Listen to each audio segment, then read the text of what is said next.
first order system and second order system. So standard transfer function for the second order system.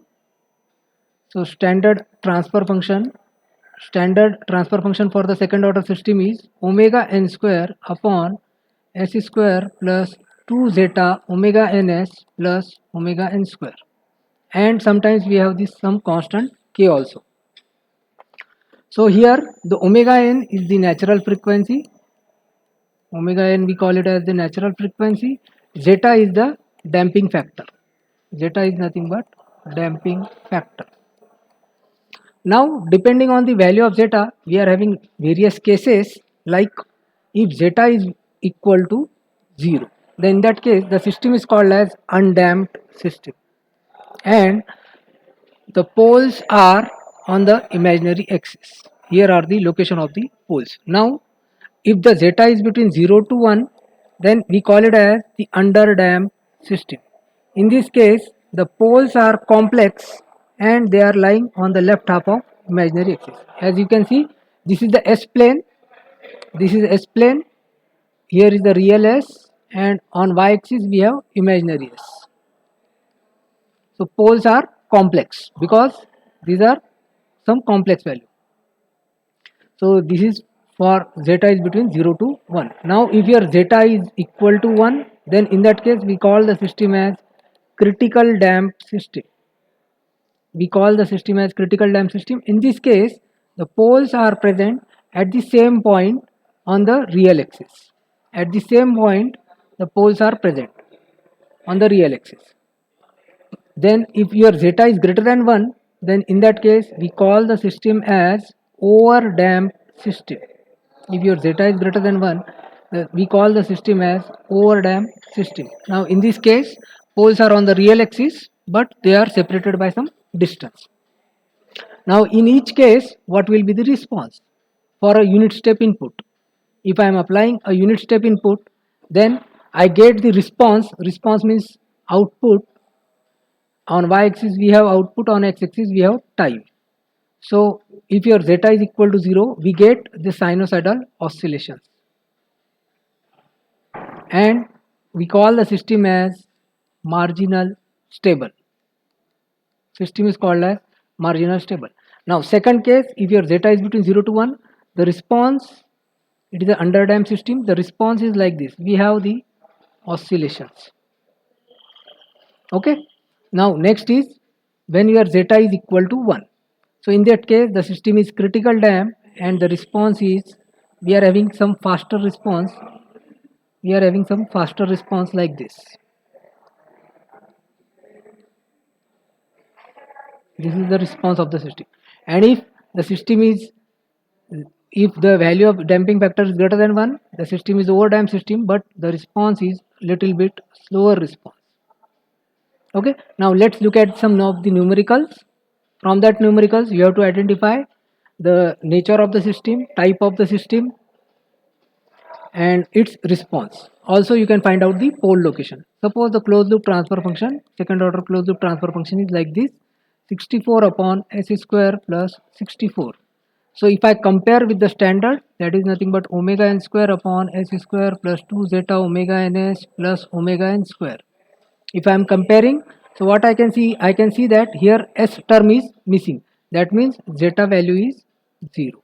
If zeta is 0, that means the system is undamped system and poles are on the imaginary axis. So s square plus 64 equal to 0. It is the characteristics equation, and if I equate with the 0, I will get the pole location.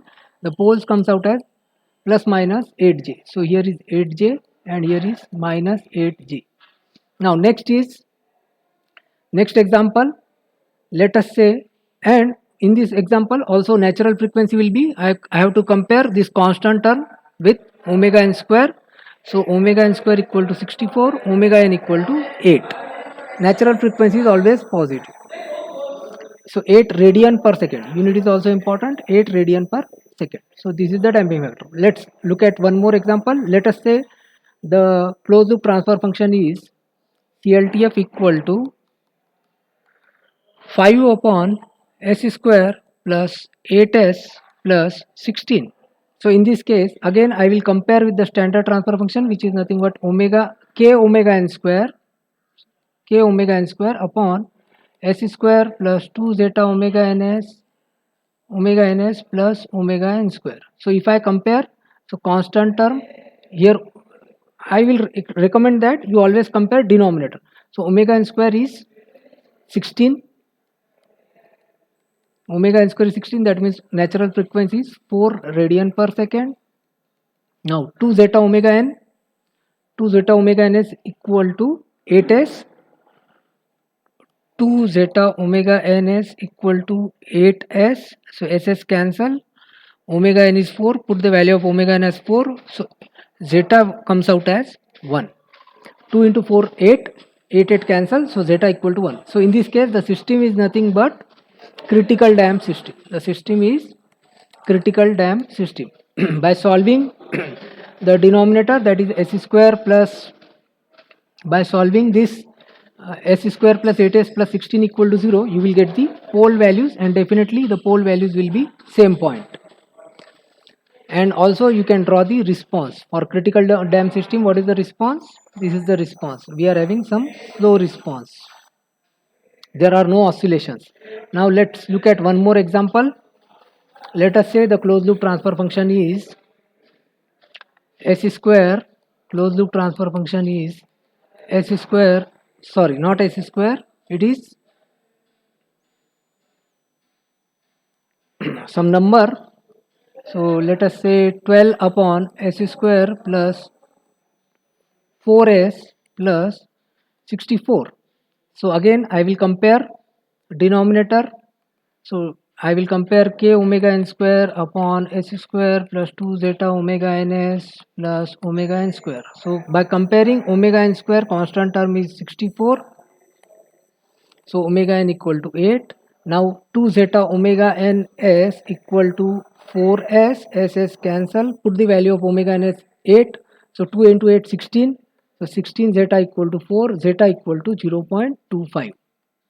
So if the value of zeta is between 0 to 1, the system is under damped system, because it is 0 to 1, and in that case the response will be like this. Again, if you solve s square plus 4s plus 64 equal to 0, if you solve this equation in the calculator, you will get the roots.